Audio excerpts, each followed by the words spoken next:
I'm sharing a reading experience. I'm reading from the book Gone, and I'm sharing it with you now. Today I will go from January 20th to January 26th. I hope you listen and receive something worthwhile from this. This video might inspire you to read this book. It's my hope that you'll search from the best books and gain information and ideas to help you to become a better person. The more you read, the better you'll think. And the better you think, the more you'll be able to face life's challenges successfully. January 20th. Our grandchildren had a big time sledding in the backyard on the hill. We moved here in 1958, and Dad threw all that dirt from below towards the house, one wheelbarrow and one shovelful at a time. All the children since have enjoyed it both summer and winter. Dad probably never realized that it would be so enjoyable for everyone. January 21st. Grieving is a part of our lives. We have to let go, but then we can heal. We can allow God to take the burden by trusting in Him that He will make all things right, no matter how dark the day is now. Jesus' words, I am come that they might have life, gives me strength to carry on. I must look at my daily blessings and at the good people in my life. Wilma, my neighbor, brought me over potatoes and then later on surprised me with a zucchini cake. In life, we get many surprises. That's what makes life exciting. January 22nd. Papa was born this day in 1871 at Catlettsburg, Kentucky, 6 years after his parents Sarah Jane and Alan wed. Papa grew up with stories of going west and found himself there one day. Papa started his westward trek when his father, Alan, died in 1911. His mother, Sarah Jane, was living with him under a western sky when she died in 1926. Right after Papa's mother died, our brother Henry died the next year. This was a very hard time for both my parents. There is much healing in prayer.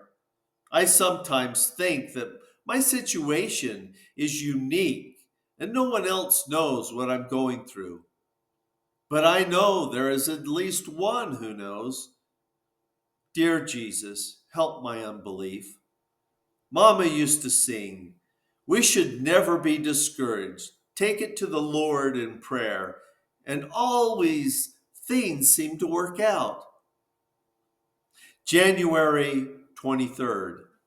In Ponderay, we had a two-room schoolhouse. We all learned this poem when we went to school. I must go down to the sea again, the lonely sea and sky. The stars guide me by. I often wondered if this poem had anything to do with Linville and Elby joining the Navy during World War II. Elby first joined after the war broke out, and Linville joined in 1943 at the age of 17 after he graduated high school. During the Battle of the Bulge, our friend Grady Phillips lost some of his toes to frostbite while his cousin Clarence froze his feet. His boots had to be cut off. Many died from the cold because they weren't properly equipped. General Patton sent out a message asking for prayer that the weather would clear. We all prayed, and on January 23rd, the weather cleared. At that point, the Army Air Corps was able to support our ground troops, and the tide of war changed in our favor. January 24th. I was sorting through World War II letters from Dad, Elby, Linville, Mama, and the rest of the family. These letters are a comfort to me. We all had bad times during the Great Depression, the kind of times you never forget, the kind of times that haunt you for the rest of your life. Sometimes we didn't have enough to eat, but what food we did acquire was pure and good. The fruits and berries in the fields and mountains were safe from pesticides. We had plenty of fresh huckleberry and loads of fresh, clean water. Mama would individually wrap up green tomatoes in the late fall in newspaper, and then in the winter, Mama and Papa would have ripe tomatoes. One time, I was with Papa huckleberrying in 1937 when I discovered that I had filled my pail too full. In coming down the mountain, I lost all the extra berries. That is not the only time we lost berries. I remember one time when we went to sell berries and a lady uninvitedly pawed through the berries to see if there were sarvice berries at the bottom. Papa said, "There aren't any sarvice berries in any of my pails." She couldn't find any sarvice berries, but said the berries were too expensive and wanted to only pay 50 cents rather than $1. She knew she had ruined the pail of berries and now wanted to be rewarded for it. Papa said no, and so we left. When we left, Papa said, "We can't sell these now. We'll take them home." I can't ever remember trying to sell berries to that lady again. Another time, I went to Sandpoint with Papa to sell berries. We went to this one door, and I heard roller skates in the house. When the door was open, there was a man on a board with roller skates attached to the board. He had no legs, and this is how he got around. The man was so cheerful and glad to get the berries.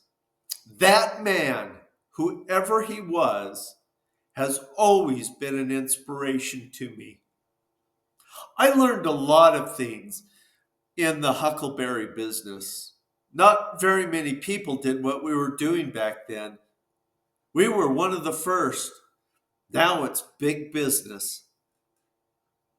January 25th. I had a nightmare last night. I was here with the children and Dad was nowhere to be found.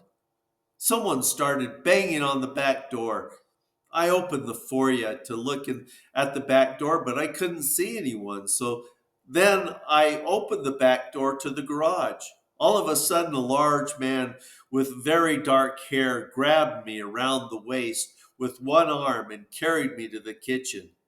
He set me forcibly in a chair and said, "Are you getting tired of peeling all those potatoes?" I said, "No, I don't get tired." January 26th. I was reading a card from Dot Phillips today. We were teenage friends, but in later years we hardly saw each other. Life is strange. Dot lost all of her hearing and had to cope with her loss for many years. I felt so bad for her. Mama had headaches periodically, and I once put my hand on her head. I felt so bad for her. She would tell me, "Oh, your hands feel so good. It makes my head feel better."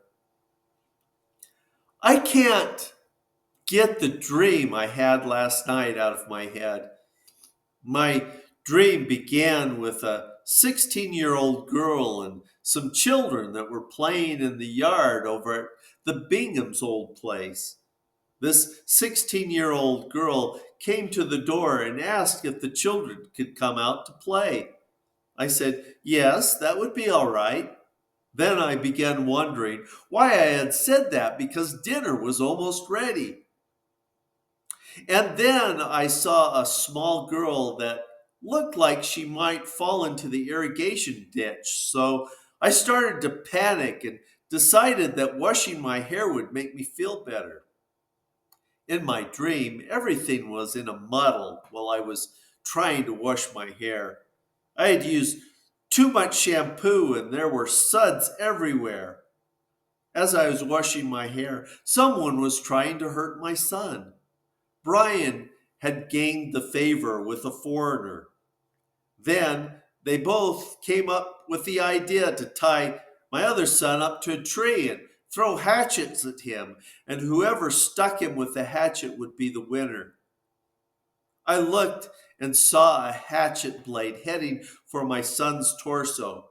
In one split second, my son reached up with his hand, grabbing the hatchet out of the air, protecting him and some girl that was with him. It appeared that he was trying to protect her rather than himself.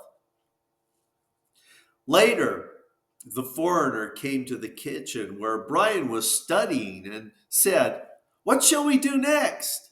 But Brian went on studying and ignored him. I wish you the best in your happy readings. Thank you for joining me. Until next time, kind thoughts.